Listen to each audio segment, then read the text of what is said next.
Vinayaka tenders ಅಂತ ಗೊಬ್ಬರದ ಅಂಗಡಿಯಲ್ಲಿ ಕೆಂಪರಾಜು ಅಂತ ರೈತ ಇಲ್ಲೇ ಇದ್ದಾನೆ.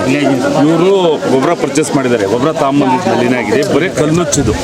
ಆತ ಏನು ಹೇಳ್ತಾ ಇದ್ದಾನೆ, ಆಯಿತು ನಾವು ಕಂಪ್ನಿಗೆ ರೆಫರ್ ಮಾಡ್ತೀವಿ ಅಂತ ಕೃಷಿ ಅಧಿಕಾರಿ ಅಂತ ಬಂದಿದ್ದಾರೆ. ಸರ್ ನಿಮ್ಮ ಹೆಸರು ಏನು ಸರ್? ಬನ್ನಿ ನಿಮ್ಮ ಹೆಸರು ಏನು ಹೇಳಿ? ಆನಂದ್ ಅಂತ. ಇವ್ರು ಹೇಳ್ತಾ ಇದ್ದಾರೆ, ನಾನು ನೋಟಿಸ್ ಕೊಟ್ಟಿದ್ದೀನಿ, ನನಗೆ ಇದು ನೋಟಿಸ್ ಕೊಡೋ ಅಧಿಕಾರ ಅಷ್ಟೇ ಇರೋದು. ನಾನು ಅಂಗಡಿ ಸೀಸ್ ಮಾಡೋದಲ್ಲಿ, ಆ ಮಿಕ್ಕಿದ ಗೊಬ್ಬರದ ಮುಟ್ಟೆನಲ್ಲಿ ಕಸ್ಟಡಿ ತಾಣದಲ್ಲಿ, ಇನ್ನೊಂದಲ್ಲಿ ಮತ್ತೊಂದಿಲ್ಲ ನನ್ನ ಅಧಿಕಾರ ಅಂತ ಹೇಳ್ತಾ ಇದ್ದಾರೆ. ಮತ್ತು ಇವರು ಕೃಷಿ ಅಧಿಕಾರಿಯಾಗಿ ಇವ್ರಿಗೆ ಏನು ಅಧಿಕಾರ ಇದೆ ಇವ್ರ ಹತ್ರ? ಯಾವ ಅಂಗಡಿ ಸರ್ ಅದು? ವಿನಾಯಕ ಟೆಂಡರ್ಸ್ ಅಂತ ತ್ಯಾಮಗಂಡು. ಇವ್ರ ಹತ್ರ ಏನು ಅಧಿಕಾರಿ? ಇವ್ರು ಕೃಷಿ ಅಧಿಕಾರಿ ಬಂದು ಇದನ್ನ ಕಸ್ಟಡಿ ತಾಂತೀನಿ, ನಾನು ಶಾಂಪಲ್ ತೋರಿಸ್ತೀನಿ ಅಂತ ಹೇಳ್ತಾರೆ. ಇದಕ್ಕೆ ಯಾರು ಜವಾಬ್ದಾರರು? ಒಂದು ಮೂಟೆ ಗೊಬ್ಬರದ ರೇಟು ಎಷ್ಟಾಗಿದೆ? ಎಷ್ಟು ಕೊಡ್ತಾರೆ? 2200 ರೂಪಾಯಿ ಕೊಟ್ಟು ಗೊಬ್ಬರದ ಮೂಟೆ ತಂದಿರೋದು ಇದು. 15 ಗಿಡಕ್ಕೆ ಮತ್ತೆ ಅಡಿಕೆ 16, 20 ಮಂಗಳ ಕಂಪನಿ ಗೊಬ್ಬರ, ಸಂಪೂರ್ಣವಾಗಿ ಗೊಬ್ಬರದ ಮೂಟ 2200 ರೂಪಾಯಿ ನನಗೆ ಕೊಟ್ಟರು. ಜಲ್ಲಿಕಲ್ಲು ಪೂರ್ತಿ ಮಿಕ್ಸ್ ಇದೆ. ಜಲ್ಲಿಕಲ್ಲು ಫಸ್ಟ್ ಒಂದು ಮೂಟೆ ಹಾಕ್ಬಿಟ್ಟೆ. ಅಲ್ಲಿ ಗೊಬ್ಬರದ ಅಂಗಡಿ ಏನು ಹೇಳ್ತಾರೆ? ಬೇರೆ ಬದಲಾಯಿಸ್ಕೊಡ್ತೀವಿ ಅಂತ ಹೇಳ್ತಾರೆ. ತಾಂಡೋಗಿಲ್ಲ ಅಂತ ಹೇಳ್ತಾರೆ. ತಾಂಡೋಗಿಲ್ಲ ಅಂದ್ರೆ ಫಸ್ಟ್ ಕ್ಯಾಮ್ರಾ ತೆಗೆದ್ಮೇಲೆ CC ಕ್ಯಾಮ್ರಾ ತೆಗೆಸಿ ನೋಡಿದ್ಕೆ ನಮ್ದಲ್ಲಿ ರೆಕಾರ್ಡ್ ಆಗಿತ್ತು. ನಾನು ಹೇಳತಕ್ಕ ಆವಾಗ ಅವ್ರು ಒಪ್ಕೊಂಡು ನಾವು ಬೇರೆ ಬ್ಯಾಗ್ ಕೊಡ್ತೀವಿ, ಎಲ್ಲೂ ಡಿಸ್ಟ್ರಿಬ್ಯೂಟ್ ಮಾಡಬೇಡ್ರಿ ಇದನ್ನ ಅಂತ ಅವ್ರು ಹೇಳ್ತಾವ್ರೆ. ನಾವು ಎಲ್ಲಿ ಸರ್ ಅದು ವಿನಾಯಕ ಟ್ರೇಡರ್ಸ್ ಇರೋದು? ತ್ಯಾಮಗಂಡು ಎಲ್ಲಿ ಸರ್? ಮೇನ್ ರೋಡಲ್ಲೇನೆ. ಇವರೇ ಕೇಳಿ ಸರ್, ಹೋಗಿದ್ದಾನೆ ಸೋಮವಾರ ಕೆಳಗಡೆ ಸರ್ಕಲ್ ಅಲ್ಲಿ ಪೊಲೀಸ್ ಸ್ಟೇಷನ್ ಬಿಟ್ಟು ಅಲ್ಲ ಸರ್, ಇನ್ನ ಕೆಳಗಡೆನೆ ಸರ್. ಇವ್ರಿಗೆ ಅಡ್ರೆಸ್ ಕೇಳಿ ಗೊಬ್ಬರ ತಾಮ್ರ 30 ನಾವು ತ್ಯಾಮಗಂಡು ಗೊಬ್ಬರ ತರಕ್ಕೆ ಹೋದ್ವಿ. 5 ಬ್ಯಾಗ್ ಗೊಬ್ಬರ ತಗೊಂಡ್ವಿ. 2200 ರೂಪಾಯಿ ಬೆಲೆ ಹಾಕಿ ನಮಗೆ ಗೊಬ್ಬರ ಕೊಟ್ಟಿದ್ದಾರೆ. ಇಲ್ಲಿ ಬಂದು ನಾವು ಒಂದು ಮೂಟೆ ಆಗಲೇ ಉಪಯೋಗಿಸ್ಬಿಟ್ವಿ. ಇನ್ನೊಂದು ಮೂಟೆ ಚೆಕ್ ಮಾಡಿದಾಗ ಅದರಲ್ಲಿ 30% ಬರೀ ಕಲ್ಲೇ ಬರ್ತದೆ. ರೈತರು ಅನ್ನದಾತರು ಅಂತಾರೆ. ಈ ಗೊಬ್ಬರ ತಗೊಂಬಂದು ನಾವು ಯಾವ ರೀತಿ ಅನ್ನದಾತರು ಮಾಡೋಣ, ಯಾವ ರೀತಿ ಬೆಳೆಯೋಣ, ಇದರಿಂದ ನಮಗೆ ಆಗಂಥ ಪ್ರಯೋಜನ ಏನು? ರೈತರು ಅಂದ್ರೆ ಅವ್ರು ಏನು ತಿಳ್ಕೊಂಬಿಟ್ಟಾರೆ, ಅಂಗಡಿಯವ್ರನ್ನ ಕೇಳಿದ್ರೆ ನಮ್ಮ ಅಂಗಡಿಗೆ ತಂದಿಲ್ಲ ಅಂತ ವಾದ ಮಾಡಿದ್ರು. CC ಕ್ಯಾಮ್ರಾ ತೆಗ್ಸಿದ್ಕೆ ಅದು ಸಿಕ್ಕಾಕಂತು. ಆವಾಗ ಕೃಷಿ ಇಲಾಖೆಯವ್ರಿಗೆ ಇದು ರೆಫರ್ ಮಾಡಿದ್ಕೆ ಅವರು ನಾವು ನೋಟಿಸ್ ಕೊಟ್ಟಿದ್ದೀವಿ ಅಂತ ಮಾತ್ರ ಹೇಳ್ತಾರೆ ಹೊರತು ಅಂಗಡಿ ಸೀಜು ಮಾಡಲ್ಲ, ಇರೋ ಬ್ಯಾಗು ಅವರು ಹ್ಯಾಂಡ್ ಓವರಿಗೆ ತಾಂಡ್ಲೂ ಇಲ್ಲ. ನಾವು ಇದೇ ರೀತಿ ಆದರೆ ನಾವು ತಹಸೀಲ್ದಾರ್ ಕಚೇರಿ ಬಳಿ ಹೋಗಿ ಧರಣಿ ಮಾಡ್ತೀವಿ. ಅಂಗಡಿ ಮುಚ್ಚಿಸ್ತಾರೋ ಇಲ್ವೋ? ಕೃಷಿ ಅಧಿಕಾರಿನೂ ಬಂದಿದ್ದಾರೆ, ಅವರು ಇದಕ್ಕೆ ಉತ್ತರ ಕೊಡಲಿ. ನಮ್ಮ ಬೈನಹಳ್ಳಿ ಗ್ರಾಮಸ್ಥರೆಲ್ಲ ಸೇರ್ಕೊಂಡಿದ್ದಾರೆ. ಎಲ್ಲರಿಂದನೂ ಕೇಳ್ಕೊಳ್ತಾ ಇರೋದು ಇಷ್ಟೇ, ರೈತರಿಗೆ ಮೋಸ ಮಾಡಬೇಡಿ. ಯಾವುದೇ ಇದಾಗಿರಲಿ, ರೈತರು ಒಳ್ಳೆಯ ರೀತಿಯಿಂದ ಕೊಟ್ಟು ಹೇಗೆ ಪುಕ್ಷೇಟೆ ಕೊಡ್ತಾವ್ರ. ನಾವು 2200 ರೂಪಾಯಿ ಕೊಡಬೇಕು ಅಂದರೆ ನಮಗೆ ರೈತರಿಗೆ ಎಷ್ಟು ಕಷ್ಟ ಇರ್ತದೆ, ಏನಿರ್ತದೆ, ಅವರೇ ಯೋಚನೆ ಮಾಡಿ ಈ ನಮ್ಮ ಸರ್ಕಾರ ಕ್ರಮ ತಂತಾರೋ, ನಮ್ಮ ತಹಸೀಲ್ದಾರ್ ಕ್ರಮ ತಂತಾರೋ, ನಮ್ಮ ಅಗ್ರಿಕಲ್ಚರ್ ಆಫೀಸರ್ ಕ್ರಮ ತಂತಾರೋ, ಯಾರು ತಂತಾರೋ ನಮಗೆ ಸರಿಯಾದ ರೀತಿಯಲ್ಲಿ ಗೊಬ್ಬರ ವಿತರಣೆ ಮಾಡಲಿ ಅಂತ ನಾವು ಕೇಳ್ಕೊತಾ ಇದ್ದೀವಿ ಸರ್. ನಿಮ್ಮ ಹೆಸರು? ಮಾಯನಗೌಡ. ಬೈರ್ನಳ್ಳದ ಗ್ರಾಮದ ರೈತರು ತ್ಯಾಮಗಂಡು ಗ್ರಾಮದ ವಿನಾಯಕ ಟ್ರೇಡ್ ಕೃಷಿ ಭಂಡಾರ ರಸಗೊಬ್ಬರ ಮಾರಾಟವನ್ನು ಮಾಡ್ತಾಯಿದ್ರು. ಅಲ್ಲಿಂದ ನಿನ್ನೆ ಹೋಗಿ ತೊಗೊಂಬಂದಿದ್ದಾರೆ. ಕಲ್ಲುಬರಿಕೆ ಆಗಿದೆ ಅಂತ ಹೇಳ್ಬಿಟ್ಟು ನಮಗೆ ಕಂಪ್ಲೇಂಟ್ ಮಾಡಿದ್ರು, ಫೋನಲ್ಲಿ ತಿಳಿಸಿದ್ರು. ತಕ್ಷಣ ನಾವು ಹೋಗಿ ವಿನಾಯಕ ಕೃಷಿ ಭಂಡಾರಕ್ಕೆ ಹೋಗಿ ಸ್ಟಾಪ್ ಸೇಲ್ ನೋಟಿಸನ್ನು ಕೊಟ್ಟು ಬಂದಿದ್ದೀವಿ. ಮತ್ತು ಸ್ಯಾಂಪಲ್ಲು ಕೂಡ ತೆಗೆದು ನಾವು ಲ್ಯಾಬ್ಗೆ ಕಳಿಸ್ತಾ ಇದ್ದೀವಿ. ಅದೇ ರೀತಿ ಇವತ್ತು ಈ ಗ್ರಾಮಕ್ಕೆ ಎಲ್ಲಿ ಏನು ಗೊಬ್ಬರ ತೊಗೊಂಬಂದಿದ್ರು ರೈತರು, ಆ ಗ್ರಾಮಕ್ಕೆ ಬೈರ್ನಹಳ್ಳಿ ಬಂದು ಈಗ ಅಲ್ಲೂ ಕೂಡ ಸ್ಯಾಂಪಲ್ ತೆಗೆದು ಅದನ್ನು ಲ್ಯಾಬಿಗೆ ಕಳಿಸೋದಕ್ಕೆ ನಾವು ತಯಾರಿ ಮಾಡ್ತೀವಿ ಸರ್. ಏನು ಕ್ರಮ ಕೈಗೊಳ್ತೀರಾ ಸರ್? ಅದೇ ಮೇಲಧಿಕಾರಿಗಳು ನಿನ್ನೆ ಕೂಡ ನಾನು ಇವಾಗ ರಿಪೋರ್ಟ್ ಮಾಡಿದ್ದೀನಿ, ಈ ಥರ ಹಿಂಗಾಗಿದೆ, ನಾನು ಸ್ಟಾಪ್ ಸೈಲ್ ನೋಟಿಸ್ ಕೊಟ್ಟು ಬಂದಿದ್ದೀನಿ ಅಂತೇಳಿ.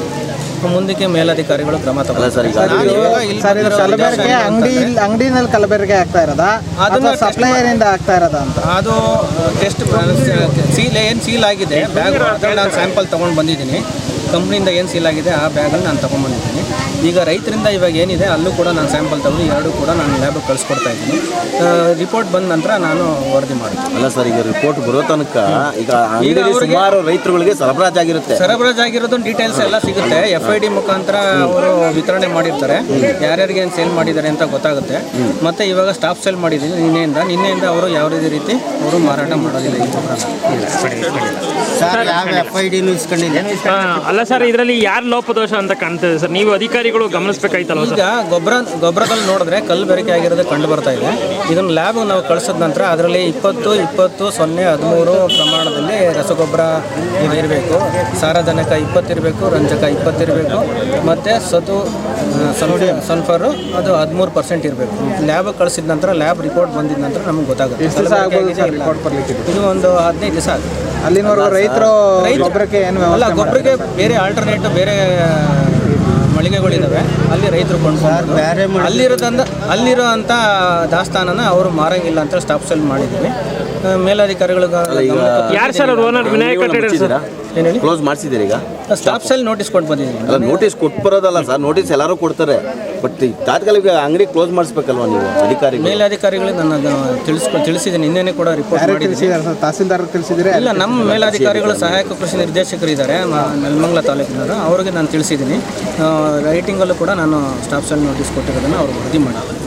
ಮುಂದಿನ ಕ್ರಮ ಮೇಲಧಿಕಾರಿಗಳು ತಗೊಳ್ತಾರೆ. ಸರ್ ಅವ್ರು ಯಾರು ಸರ್ ಓನರು? ಅದು ವಿನಾಯಕ ಟ್ರೇಡರ್ಸ್. ವಿನಾಯಕ ಟ್ರೇಡರ್ಸ್. ತಮ್ಮ ಹೆಸರು ಡೆಸಿಗ್ನೇಷನ್ ಹೇಳ್ಬಿಡಿ ಸರ್. ಆನಂದ್ ಕೃಷಿ ಅಧಿಕಾರಿ, ಸಹಾಯಕ ಕೃಷಿ ನಿರ್ದೇಶಕರ ಕಚೇರಿಯಲ್ಲಿ ಕಾರ್ಯನಿರ್ವಹಿಸ್ತಾರೆ, ನೆಲಮಂಗಲ.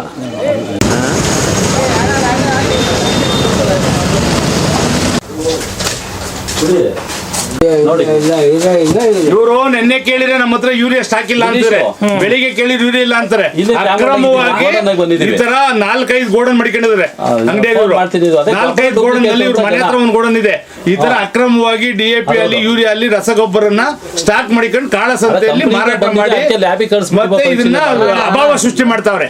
ಏನೋ ಗೊಬ್ಬರಿಗೆ ಅಭಾವ ಸೃಷ್ಟಿ ಮಾಡಿ ಇದಕ್ಕೆ ರೈತರನ್ನ ಬಂದು ಕ್ಯೂ ನಿಂತ್ಕೊಂಡು ಒಂದು ಮೂಟೆ ಯೂರಿಯಾ ತಗೊಬೇಕು ಅಂದ್ರೆ 4 ಅವರ್ ಬರ್ಬೇಕು ಇವ್ರ ಹತ್ರ FID ಮಾಡ್ಸೋಕೆ. ಒಂದು ವಾರದಿಂದ ಅಲಿತಾವ್ರ ಇಲ್ಲಿ. ಒಂದು ವಾರದ ಯೂರಿಯಾ ಇಲ್ಲ ನಮ್ಮ ಹತ್ರ ಅಂತಾರೆ. ಯೂರಿಯಾ ಹೆಂಗ್ ಬಂತಿದ್ದು? ಇದು ಅಕ್ರಮ ಅಲ್ವಾ? ಯಾವಾಗ ಬಂತಿದ್ದು ಯೂರಿಯಾ? ಸುಮಾರು 200ಕ್ಕೂ ಹೆಚ್ಚು ಮೂಟೆಗಳು ಯೂರಿಯಾ ಇರತಕ್ಕಂಥ. ಆಯ್ತು, 200ಕ್ಕಿಂತ 200-250 ಮೂಟೆ ಇವ್ರ ಮನೆ ಹತ್ರ ಇನ್ನೊಂದು ಗೋಡನ್ ಇದೆ, ಸುಮಾರು ಯೂರಿಯಾ ಸ್ಟಾಕ್ ಇದೆ. ಇವ್ರು ಯಾವತ್ತು ಸ್ಟಾಕ್ ಯಾವತ್ತು ಬಂದಿದೆ ಕೇಳಿ ನೀವೇನೆ. ಪೂರ್ತಿ ಇದೆ ಅಲ್ಲ ಸರ್, ಅದ್ರಲ್ಲಿ ಬೇರೆ ಐಟಮ್ ಎಲ್ಲ ತಹಸೀಲ್ದಾರ್ ಫಾರ್ಮ್ ಮಾಡ್ಬಿಟ್ಟು ಬರಕ್ಕೆ ತಹಸೀಲ್ದಾರ್ಗೆ ಮನವಿ ಕೊಡ್ತೀವಿ. ತಹಸೀಲ್ದಾರ್ ಕರ್ಸ್ಬೇಕು. ಈಗ ತಹಸೀಲ್ದಾರ್ ಕರ್ಸಿ ಇವ್ರನ್ನ ಸಂಪೂರ್ಣವಾಗಿ ಇವ್ರ ಅಂಗಡಿ ಬೀಗ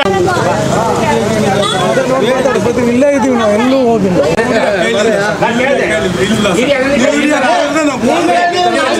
ನಮ್ಗೆಲ್ಲ ಬದಲ್ಲ ಸರ್. ರೈತರು ಒಂದು ಮೂಟೆ ಕೊಡ್ತಾರೆ, ಸಂತೃಪ್ತಿ ಮಾಡ್ತಾರೆ ರೈತರು. ಹೌದಾ ಸರ್? ಫೋನ್ ಇದನ್ನ ಸ್ಟಾಕ್ ಇರೋದೆಲ್ಲ ಮೊದಲು ಇವ್ರಿಗೆಲ್ಲ ಕೂಡ ಬೀಗ ಹಾಕಿ ಸೀಜ್ ಮಾಡಿ ಇದನ್ನ. ಹಳೆ ಸ್ಟಾಕ್ ಇದೆ ಸರ್. ಇದು ನಾನು ಹೇಳಿದೆ ಇಲ್ಲ ಯಾವ ಬಂದಿದೆ, ಏನ್ ಸ್ಟಾಕ್ ಬಂದಿದೆ ಆನಂದ್ ಸರ್. ಫಸ್ಟ್ ಅವ್ರ ಸ್ಟಾಕ್ ಇರೋದು ನೋಡಿ ಸರ್. ಇದು ಆನಂದ್ ಸರ್ ಎಷ್ಟಿದೆ ತಗೊಂತೀನಿ.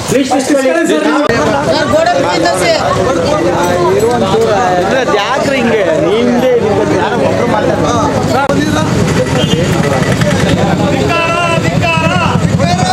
ಸರ್